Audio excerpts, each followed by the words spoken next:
Bienvenue à vous à Sari Academy. Dans cette séance, on va présenter les oscillateurs sinusoïdaux. Donc, les oscillateurs sinusoïdaux se composent de deux chaînes, chaîne directe notée AP et chaîne de retour notée BP. La chaîne directe est attaquée par le signal XE, délivre en sortie un signal XS, qui génère un signal XR en sortie de la chaîne de retour. Considérons alors la structure fonctionnelle suivante où le signal XR est confondu avec le signal XE.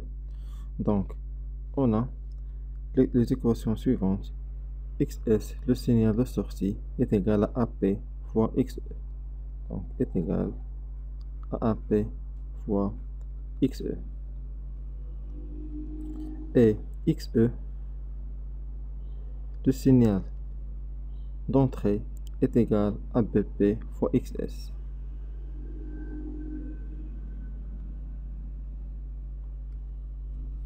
Donc, on peut factoriser ces deux équations. On trouve que XS facteur de 1 moins AP BP est égal à 0.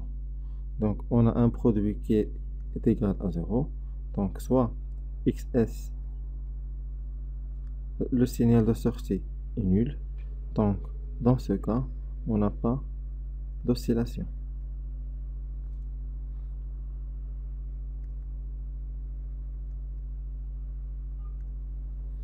Soit l'autre terme est égal à 0, c'est-à-dire 1 moins AP BP est nul. Donc ceci implique que le produit AP fois BP, la chaîne directe fois la chaîne de retour, est égal à 1. On déduit alors le critère de Barkhausen simplifié, donc qui est égal à l'argument de AP BP est égal à 0. On remplace P par G oméga.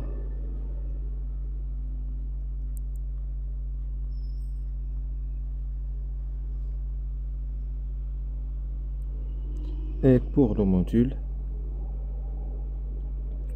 donc le module de Hg oméga oscillation à l'oscillation est égal à oméga oscillation est égal à 1.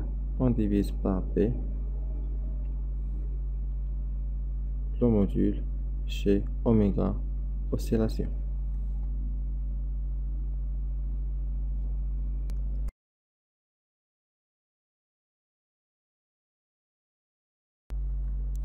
On passe alors à l'étude d'oscillateurs à point de Wien pour appliquer le critère de Barkhausen. Donc soit l'oscillateur de Wien qui se compose de deux chaînes, chaîne directe notée AP et chaîne de retour notée BP. Donc commençons alors par la chaîne directe AP. Donc la fonction de transfert est égale à VS divisé par VE, la sortie sur l'entrée. Donc par application de diviseur de tension, on trouve que est égal à 1 plus R1 divisé par R2. Donc, de la même façon pour la chaîne de retour PP,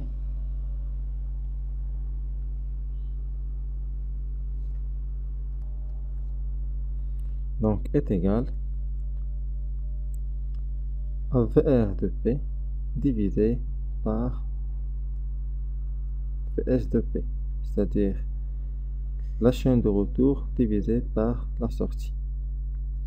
Donc par application de diviseur de tension est égal à ZP divisé par ZP plus ZS.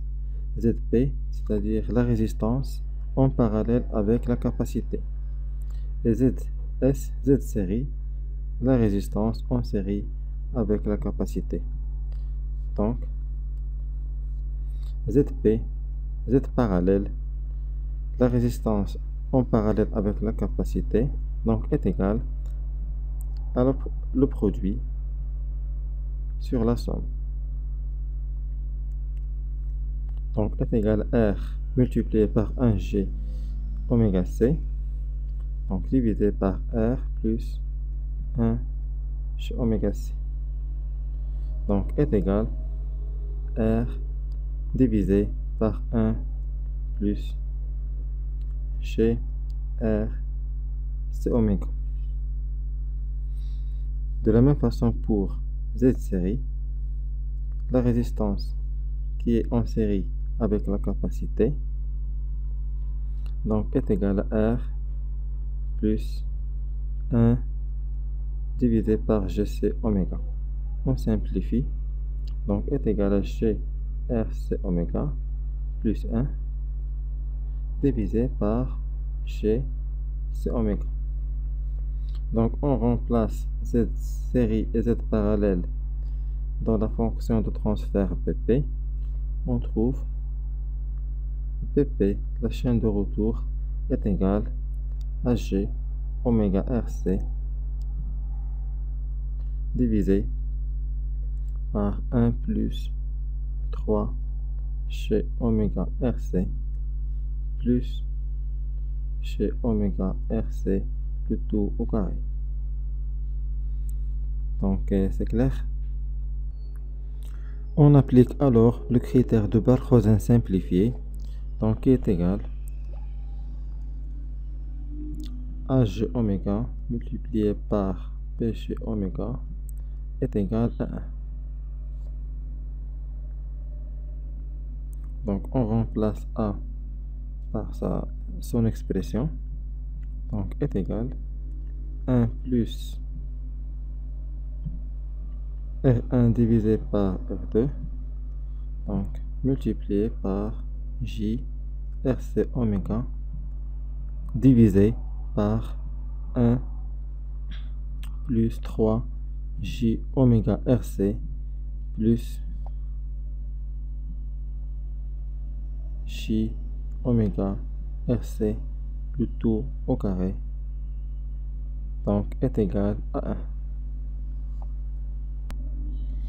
Donc on a le critère de Barkhausen, c'est-à-dire l'argument de A plus l'argument de B est égal à 0. Donc l'argument de H oméga est égal et nul, plus l'argument de B est égal à 0. Donc l'argument de B est égal à l'arc tangente de RC oméga divisé par 0, c'est-à-dire pi sur 2, moins l'arc tangente de la partie imaginaire divisé par la partie réelle. Donc l'argument de la fonction PG oméga est égal à pi sur 2, donc moins l'arc tangente, la partie imaginaire divisé par la partie réelle, c'est-à-dire 3 RC oméga divisé par 1 moins RC oméga, du tout au carré, donc est égal à 0. Ceci équivalent à arc tangente de 3 RC oméga, donc divisé par 1 moins RC oméga au carré est égal à pi sur 2. Donc ceci implique que cette expression tend vers l'infini. Ceci implique que 1 moins RC oméga tend vers 0. Donc 1 moins RC oméga au carré est égal à 0. Donc ceci implique que oméga oscillation est égal à 1 divisé par RC. Donc on a bien déterminé la première condition d'oscillation. On passe alors à la deuxième condition. Donc, A oméga est égal à oméga oscillation. Donc, on a le deuxième critère de Parkhausen, c'est-à-dire H oméga est égal à 1 divisé par P J oméga en module.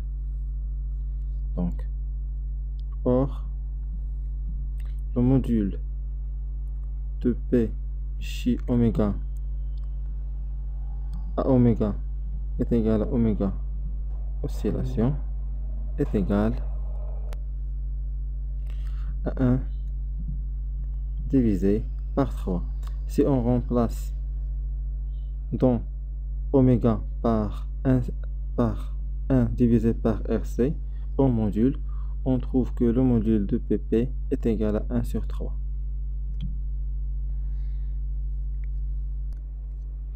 On déduit alors que le module de A J oméga est égal à 1 divisé par 1 sur 3, c'est-à-dire est égal à 3. Or,